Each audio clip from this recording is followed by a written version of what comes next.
Salams from the People's Dispatch studios here in New Delhi. I'm Siddhantani and you're watching Daily Debrief once again. And on the show today, Tunisia's working class says enough is enough. A new report looks to go beyond the numbers of migrant deaths in the Gulf, and in Harlem, a momentous gathering of those in solidarity with Cuba, Venezuela and the United States. First up, spontaneous protests have broken out again in Tunisia in response to the inability of the Kais Saied government to do anything about soaring costs of living, growing food shortages, and an increasingly uncertain future. Abdul Rahman is in studio with the latest update on a country reeling from both political and economic crises. Abdul, good to have you back in the studio. No need to complicate, I guess, the question I'm going to ask you. It's the same as what the protesters are asking. Where is Kais Saied? I think he's busy with his negotiations with IMF. That is the only explanation we can give.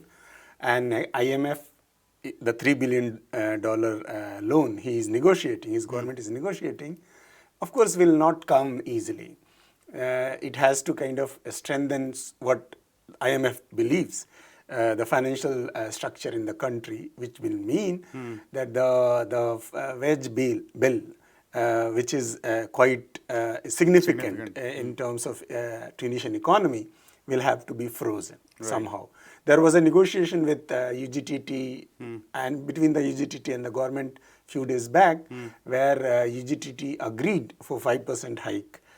The demands were much higher. But of course they agreed for some reasons. But of course it seems that the people on the ground are not happy with it. The 14% increase in the prices of the cooking gas and consistent increase in the prices of the fuel, oil and other energy sources has led to massive rise in the basic commodities. And the life of the Tunisians have become really bad in comparison to what was there a few years back. We know that it is a fact, by the way, that the Tunisian economy is not doing well before Kais Saied came to power.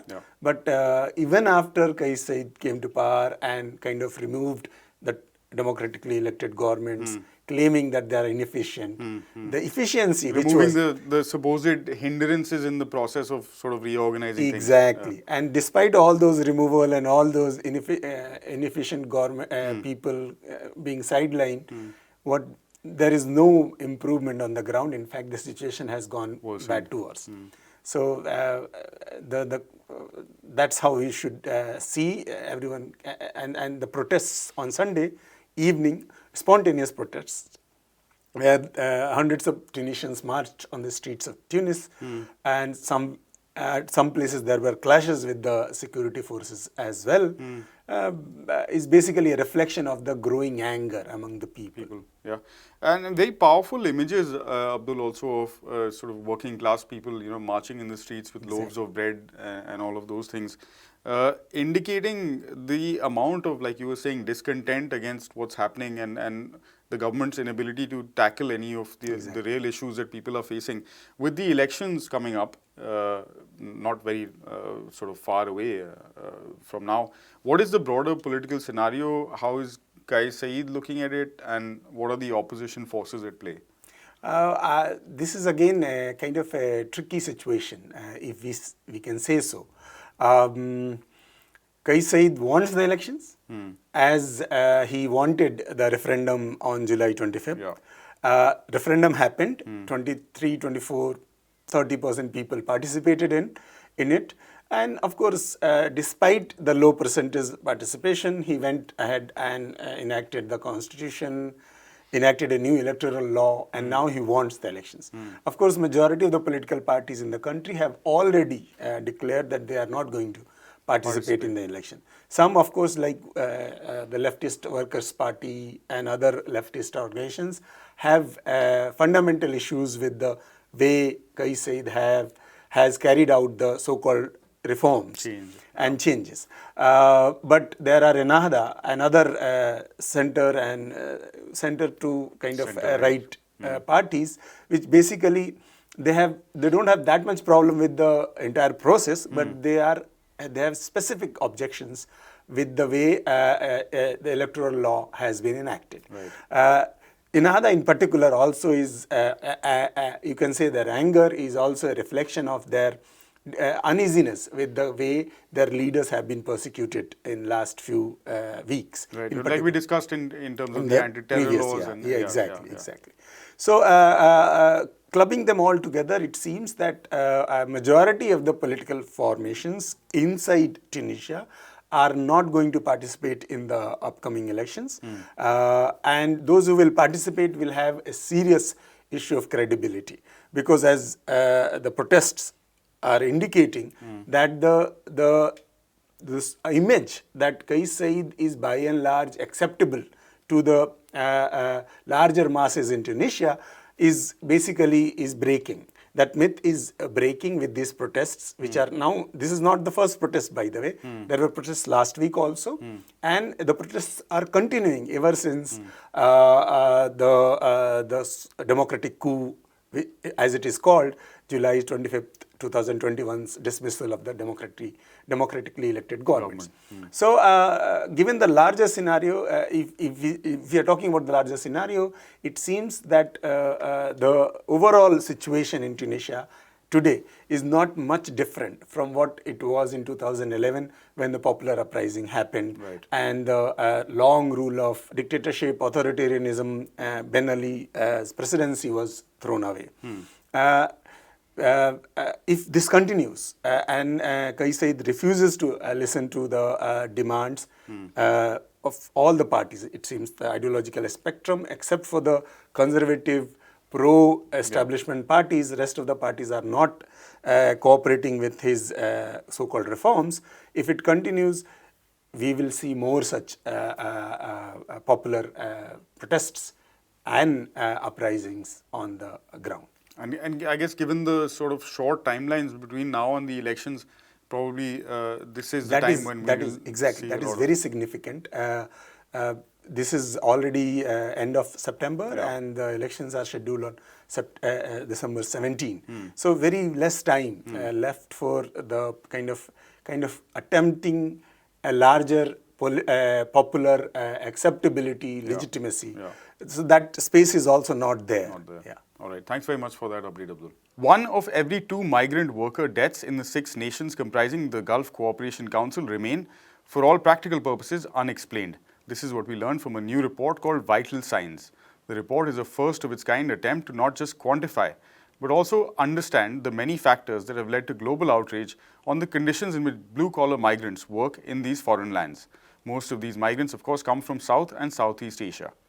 The upcoming FIFA World Cup in Qatar has drawn particular media attention, a lot from the West, of course, on conditions of workers involved in building the sites where millions will participate in football's biggest carnival.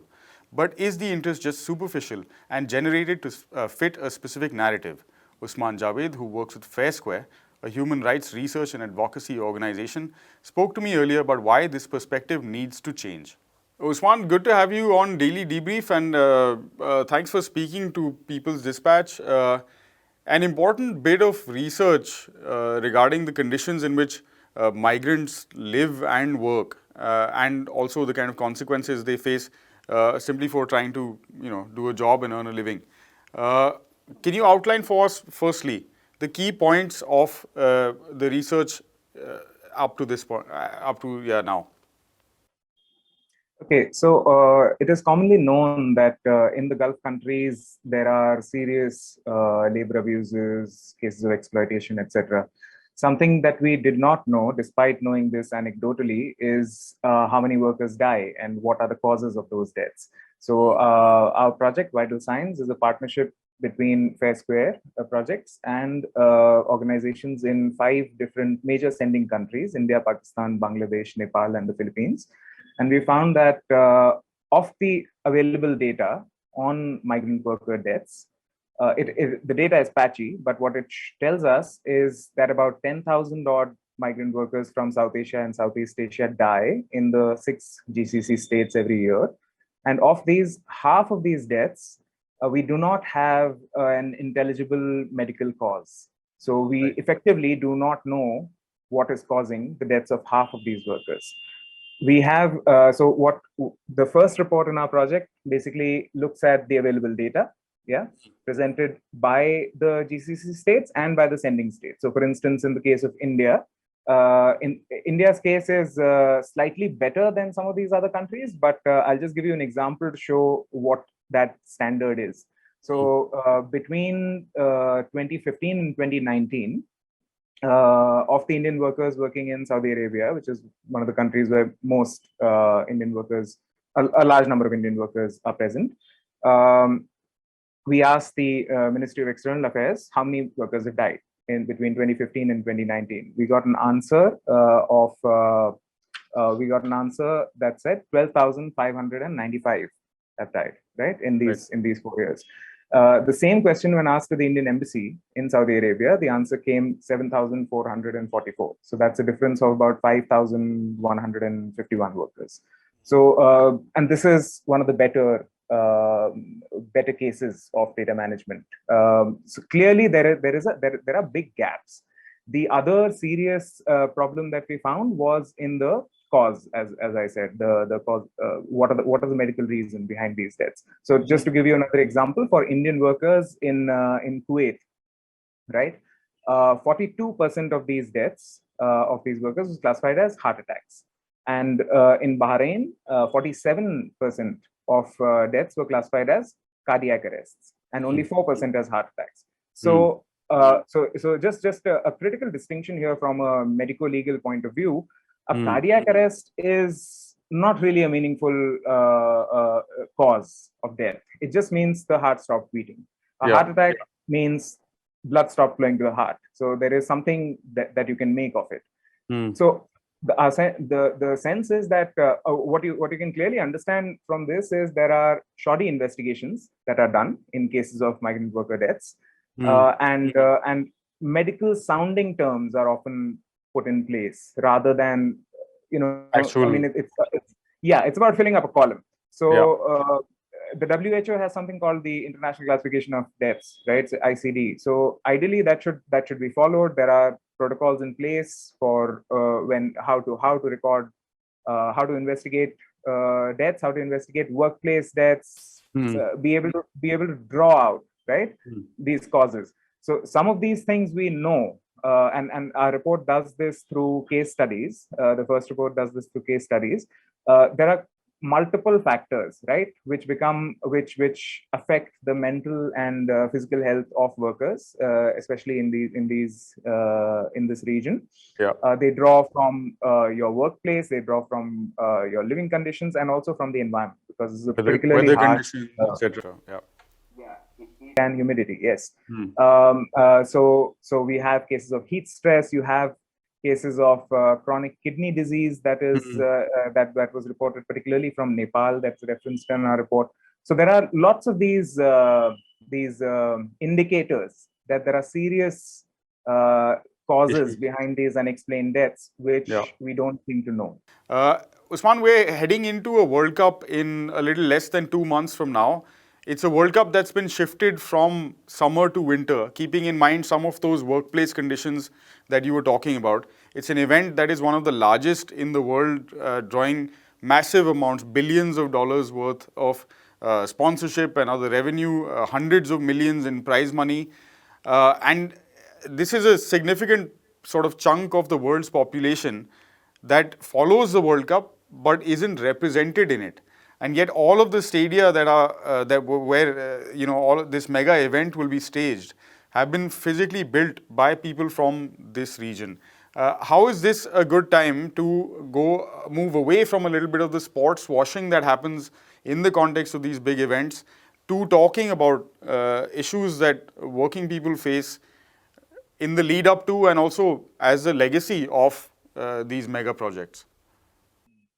So it's interesting that the World Cup has brought some attention to labor issues in the Gulf countries, and particularly to migrant workers. As you know, the migrant workers make up more than half the workforce in these countries, and up to they populate about 70 to 80% of the blue collar jobs, right? So especially construction, hospitality, the sectors that are key to such a mega event like the World Cup, right? So this focus on migrant workers' issues, concerns is welcome. But it's also been a focus from the West, which is kind of slightly instrumentalized deaths. It's become a bit of a numbers game, and there should be an attempt to try and move away from that a little bit, not to essentialize Qatar and Qataris as some kind of brutal authoritarian. I mean, it is sports washing, and there are elements of authoritarianism, no doubt. No but doubt. also to scapegoat a country and its citizens as being barbaric, having such customs, etc., does not help. What we need to do is to understand that the labor regime in these countries operates in a particular way. It has historical reasons why. So the infamous kafala system, which has been in the news a lot lately when talking about labor rights in the Gulf, especially in reportage from the West, is actually a product of the colonial encounter and how that shaped the political economy and the labor regime of these countries, especially post the oil boom. It is not a coincidence that a large number of South Asians work in this region. There was a time when a large number of Arab-speaking workers were working here, and it is a conscious political move to bring in what is considered a slightly more docile workforce, and to create a difference between citizens and outsiders, and having them over as guest workers with limited rights. Thank you for your time today, and I hope to chat with you very soon. Thanks for having me. I look forward to it. And finally, at the historic Riverside Church in Harlem, a venue that's played host to the likes of Martin Luther King and Fidel Castro, diplomats from the Global South joined hands with organizers and working people to voice an unequivocal response to the finger-wagging of imperialism. Natalia Marquez was there. Natalia, you were at this event. What was the mood like, and why is this sort of a historic gathering? Yeah, so the mood was very celebratory. There was an overflow crowd at Riverside Church in Harlem, which itself is historic for hosting speakers like Fidel Castro and Martin Luther King Jr. And it was a very, diverse crowd. We had not only delegations from Cuba and Venezuela, but also from Eritrea, and activists and organizers from around the US. And so, the mood was of these, new connections that were being made between socialists and organizers that wouldn't normally, be in dialogue with each other. So, it was this incredible opportunity. And, this event was organized as a follow-up to the People's Summit for Democracy in Los Angeles, where, the entire Cuban delegation that was meant to go there, all of their visas were denied by the US Embassy.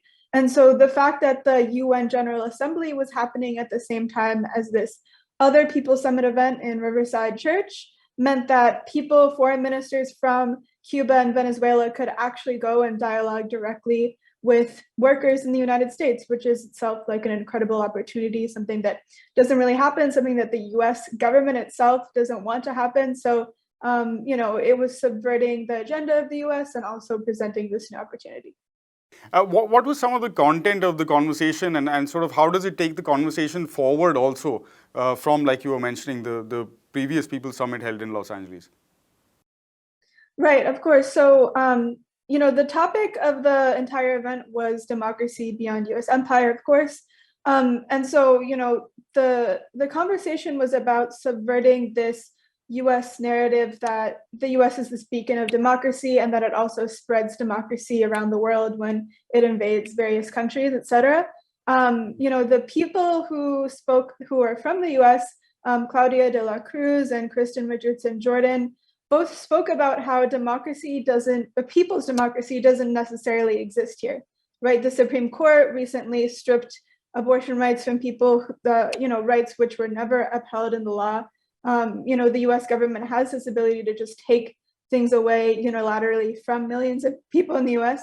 And Kristen Richardson Jordan herself is a councilwoman in New York City and spoke about how, she's been on the inside of the US political machine and it's not democratic. She just outright said that. And then you had the speakers from, foreign delegations, the foreign minister of Cuba and the foreign minister of Venezuela talk about how in their countries, despite the fact that Cuba and Venezuela are vilified as undemocratic, those countries actually have really vibrant democracies. Carlos Faria from Venezuela spoke about how, the Venezuela has had 29 elections in 22 years. And of course, in Cuba right now, the process of the family code, where this, massive sweeping referendum, voting in the most progressive family code in the world thus far. And, that was a popular vote. So of course, that's very democratic. And then Vijay Prashad, Indian historian, journalist, called out Biden and Liz Truss and Emmanuel Macron for vilifying other nations as undemocratic when in the US, it's not necessarily a democracy either. So.